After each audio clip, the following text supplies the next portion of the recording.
খাগড়াছড়িতে চলমান অবরোধে পিকেটারদের সাথে আইনশৃঙ্খলা বাহিনীর দফায় দফায় সংঘর্ষে জেলা জুড়ে থমথমে পরিস্থিতি বিরাজ করছে। গুইমারায় দুষ্কৃতিকারীদের হামলায় ৩ জন নিহত হয়েছে। সেনাবাহিনীর মেজর, পুলিশ সহ আহত হয়েছেন অন্তত ৩০ জন। ১৪৪ ধারার মধ্যেই এই সহিংসতার ঘটনা ঘটে। এই ঘটনায় জড়িতদের ছাড় দেওয়া হবে না জানিয়ে ব্যবস্থা নেওয়ার আগ পর্যন্ত সবাইকে শান্ত থাকার অনুরোধ জানিয়েছে স্বরাষ্ট্র মন্ত্রণালয়। খাগড়াছড়ি থেকে আবু দাউদের পাঠানো তথ্য ও ছবিতে আরো জানাচ্ছেন আশিকুর রহমান। পাহাড়ি এক কিশোরীকে দলবদ্ধ ধর্ষণের ঘটনায় অবরোধ সংঘর্ষে অশান্ত হয়ে উঠেছে পার্বত্য জেলা খাগড়াছড়ি। শনিবার দুপুর থেকে খাগড়াছড়ি পৌরসভা, সদর উপজেলা ও গুইমারা উপজেলায় অনির্দিষ্টকালের জন্য ১৪৪ ধারা জারি করা হয়। তবে রোববার সকাল থেকে জেলার খাগড়াছড়ি চট্টগ্রাম সড়কের গুইমারা খাদ্য গুদাম এলাকায় ব্যারিকেড দিয়ে অবরোধ করে পিকেটাররা। এ সময় আইন শৃঙ্খলা বাহিনীর সদস্যদের সাথে তাদের উত্তেজনা দেখা দেয়। ঘটনার এক পর্যায়ে সহিংসতায় রূপ নেয়। উপজেলার কয়েকটি সরকারি দপ্তর এবং রামসু বাজারে বেশ কয়েকটি দোকানপাট ও বসতবাড়িতে আগুন দেয় পিকেটাররা। উত্তেজনা ছড়িয়ে পড়লে পরিস্থিতি নিয়ন্ত্রণের চেষ্টা করে সেনাবাহিনী। এ সময় দুষ্কৃতিকারীদের হামলায় ৩ জন নিহত এবং সেনাবাহিনী, পুলিশ সদস্যসহ বেশ কয়েকজন আহত হয়। তবে নিহতদের পরিচয় এখনও নিশ্চিত হওয়া যায়নি। এদিকে হতাহতের ঘটনায় গভীর দুঃখ প্রকাশ করে বিবৃতি দিয়েছে স্বরাষ্ট্র মন্ত্রণালয়। একই সাথে জড়িতদের ছাড় দেয়া হবে না জানিয়ে ব্যবস্থা নেয়ার আগ পর্যন্ত সবাইকে শান্ত থাকার অনুরোধ জানানো হয়েছে। এর আগে দুপুরে ডিসি অফিসে আইন শৃঙ্খলা পরিস্থিতি নিয়ে জরুরি বৈঠকে বসেন পার্বত্য চট্টগ্রাম বিষয়ক মন্ত্রণালয়ের উপদেষ্টা সুপ্রদীপ চাকমা। এ সময় উদ্ভূত পরিস্থিতিতে সবাইকে শান্ত থাকার আহ্বান জানান। আমাদের পুলিশের অভাব নাই, সেনাবাহিনীর অভাব নাই, বিজিবির অভাব নাই এবং এভিএনের অভাব নাই, অন্যান্য ইয়ের অভাব নাই, বা ইউজ অল নেসেসারি ইউজ। কারণ আমরা কোনো অবস্থাতে চাই না প্রাণহানি, কোনো অবস্থাতে চাই না পার্বত্য চট্টগ্রামের এই যে যেগুলি হচ্ছে এই দুর্নামটা অন্তত সরকার চায়। অন্যদিকে দুর্গাপূজা শুরু হলেও এ ঘটনার পর গুইমারার পূজা মণ্ডপগুলোতে মানুষের উপস্থিতি নেই বললেই চলে। খাগড়াছড়ি পুলিশ সুপার জানিয়েছেন, পরিস্থিতি এখন স্বাভাবিক ও শান্ত রয়েছে। সতর্ক অবস্থানে রয়েছে আইন শৃঙ্খলা রক্ষাকারী বাহিনীর সদস্যরা। Bureau report, ATN Bangla. Walton এখন দেশের সীমানা পেরিয়ে পৌঁছে গিয়েছে ৫০টিরও বেশি দেশে। ওয়ালটন, ঘরে ঘরে, বিশ্বজুড়ে। একটি অবাধ, সুষ্ঠু এবং গ্রহণযোগ্য নির্বাচন আয়োজনে নির্বাচন কমিশন প্রতিশ্রুতিবদ্ধ বলে জানিয়েছেন প্রধান নির্বাচন কমিশনার এএমএম নাসির উদ্দিন। রাজধানীর আগারগাঁয়ে নির্বাচন কমিশনের সম্মেলন কক্ষে সুশীল সমাজের প্রতিনিধিদের সংলাপের শুরুতেই তিনি একথা বলেন। জানান, জোরে সোরে আগামী নির্বাচনের প্রস্তুতি নিচ্ছে কমিশন।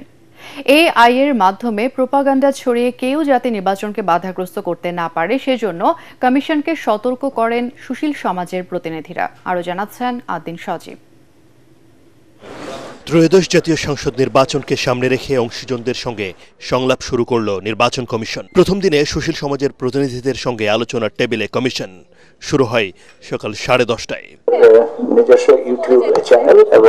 স্বাগত বক্তব্যে প্রধান নির্বাচন কমিশনার এএমএম নাসির উদ্দিন বলেন, এই মতবিনিময় কেবল একটি আনুষ্ঠানিকতা নয়, অবাধ ও সুষ্ঠু নির্বাচন আয়োজনে রাখবে গুরুত্বপূর্ণ ভূমিকা। আমরা এই কাজটা এখন খুব জোরে জোরে হাত দিয়েছি। আইটি সাপোর্টের পোস্টার অনেক পরীক্ষা নিরীক্ষা করে আমাদের এক্সপার্টদের ওপিনিয়ন নিয়ে আমরা একটা অপশন বের করেছি বিশেষজ্ঞদের সহায়তায়। আউট অফ কান্ট্রি ভোটিং যেটা, সেটার একটা ব্যবস্থা আমরা হাতে নিয়েছি। আমরা যারা বন্দি অবস্থায় আছে, হাজতে হাইওয়েবাসী আছে, তারা ভোট দেওয়ার সুযোগ পায় না, তাদেরকে আমরা রিক্রুট করবো। অনেক সরকারি কর্মচারী আছেন দেশের বিভিন্ন জায়গায় পোস্টেড থাকেন, ডিউটিতে থাকেন, ওনারা যাতে ভোট দিতে পারেন সেই উদ্যোগটাও আমরা এবার নিয়েছি। সংলাপ এবার একটু দেরিতে শুরু হলেও সমস্যা হবে না জানিয়ে সিসি বলেন, একটি গ্রহণযোগ্য নির্বাচন আয়োজনে যথাসাধ্য কাজ করছে কমিশন। আমরা আইন সংশোধন, অন্ডারগ্রাউন্ড সংশোধন থেকে আরম্ভ করে 9টা আইন আমরা সংশোধনের কাজ করেছি। আমাদের প্রকিউরমেন্টের বিষয়টি এগিয়ে গেছে। মোটামুটি এই নির্বাচন অনুষ্ঠানটা সুষ্ঠু এবং সুন্দরভাবে করার জন্য যা যা প্রস্তুতি নেওয়ার দরকার, এই ক্ষেত্রে আমরা অনেক এগিয়ে গেছি। পরে একে একে বক্তব্য রাখেন সুশীল সমাজের প্রতিনিধিরা। দেশের বর্তমান আইন শৃঙ্খলা পরিস্থিতির চিত্র তুলে ধরে তারা বলেন, নির্বাচন ব্যাহত করার যে কোনো ষড়যন্ত্র মোকাবেলায় সতর্ক থাকতে হবে। প্রশাসন এবং আইন শৃঙ্খলা সেটা কিন্তু ভঙ্গুর, ফ্রাজাইল নাই, সেটাকে কিভাবে রিস্টোর করে কাজ করবেন, বড় চ্যালেঞ্জ কিন্তু এটা। সোশ্যাল মিডিয়া কিন্তু নির্বাচন হওয়ার আগে থেকেই অনেক উত্তেজনা তৈরি করে ফেলবে।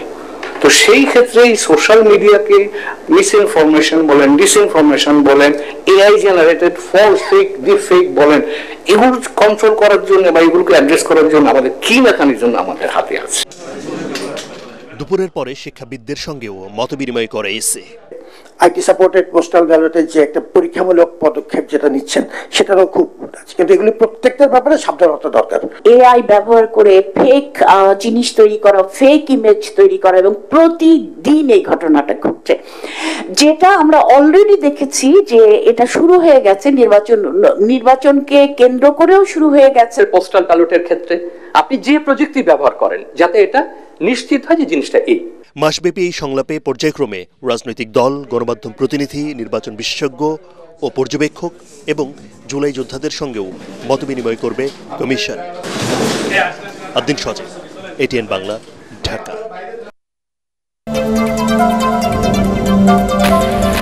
বিএনপি জামাত ভাগবাটোয়ারা করে দেশের সবকিছু দখল করে নিয়েছে বলে মন্তব্য করেছেন তথ্য উপদেষ্টা মাহফুজ আলম। রাজধানীতে এক অনুষ্ঠানে তিনি বলেন, রাজনৈতিক দল, সিভিল মিলিটারি আমলাতন্ত্রের কারণে কোনো কিছু পরিবর্তন বা সংস্কার করা যাচ্ছে না। 2 মাসের মধ্যে সাংবাদিকতা সুরক্ষা অধ্যাদেশ পাশ হবে জানিয়ে উপদেষ্টা আরও বলেন, সবাই এখন চেয়ে আছে পরবর্তী সরকারের দিকে। আরও জানাচ্ছেন ইমদাদুল্লাহ বাবু। গণমাধ্যমের স্বনিয়ন্ত্রণ ও অভিযোগ ব্যবস্থাপনা বিষয়ে এই গোলটেবিলের আয়োজন করে গবেষণা প্রতিষ্ঠান centre for governance studies, CGS. এতে গণমাধ্যম সংস্কারে দেয়া সুপারিশগুলো সরকার এখনও বাস্তবায়ন না করায় হতাশা জানান এ সংক্রান্ত সংস্কার কমিশনের প্রধান কামাল আহমেদ।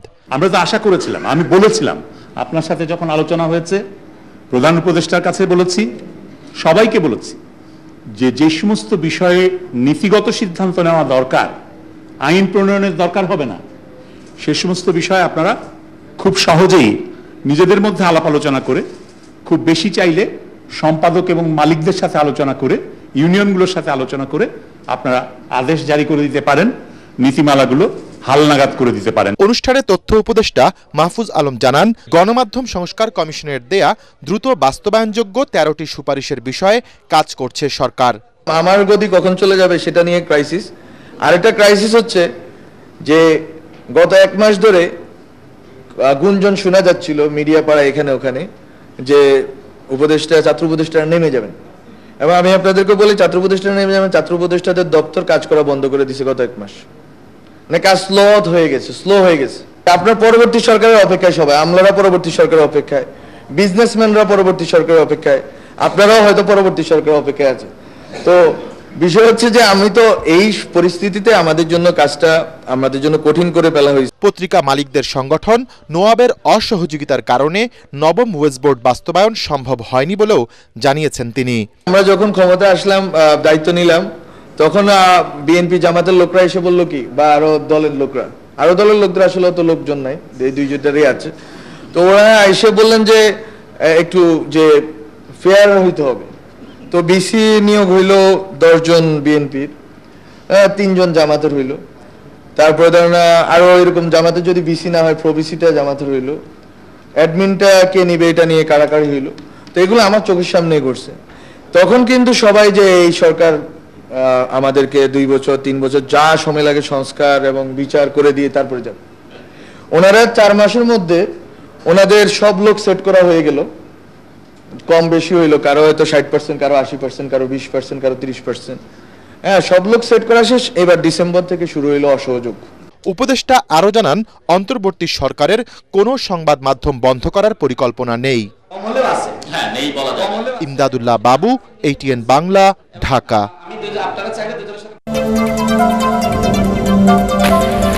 বিমান ভাড়া 13,000 টাকা কমিয়ে আগামী বছরের জন্য 3টি হজ প্যাকেজ ঘোষণা করেছে সরকার। এতে সর্বনিম্ন খরচ ধরা হয়েছে 4,67,167 টাকা আর সর্বোচ্চ 6,90,597 টাকা পর্যন্ত। নিজ দপ্তরের সংবাদ সম্মেলনে এসব তথ্য জানিয়েছেন ধর্ম উপদেষ্টা আফম খালিদ হোসেন। বেসরকারি এজেন্সির সাধারণ হজ প্যাকেজের খরচ হবে সর্বনিম্ন ৫,০৯,১৮৫ টাকা। এবছর ১,২৭,১৯৮ জন হজ পালন করার সুযোগ পাবেন বলে জানান উপদেষ্টা। আরও জানাচ্ছেন ইয়াসিন রানা। এবছর সরকারিভাবে হজ পালনে দুটি প্যাকেজ থাকলেও ২০২৬ সালে হজ যাত্রীদের জন্য ৩টি প্যাকেজ ঘোষণা করেছে ধর্ম মন্ত্রণালয়। এ উপলক্ষে সচিবালয়ে নিজ দপ্তরে সংবাদ সম্মেলনে ৩টি হজ প্যাকেজের বিস্তারিত তুলে ধরেন উপদেষ্টা আ.ফ.ম. খালিদ হোসেন।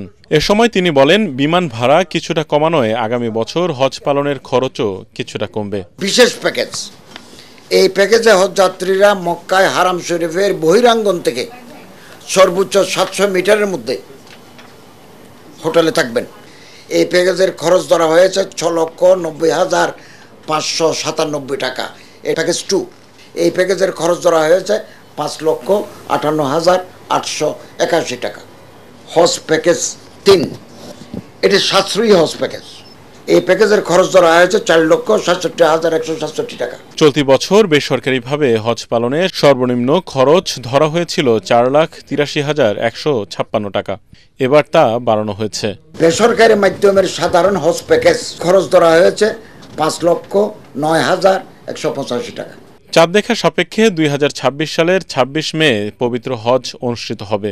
বাংলাদেশ থেকে সম্ভাব্য ১,২৭,১৯৮ জন হজ পালন করতে পারবেন। আগামী ১২ অক্টোবর শেষ হবে হজের নিবন্ধন কার্যক্রম। ইয়াসিন রানা, এটিএন বাংলা, ঢাকা।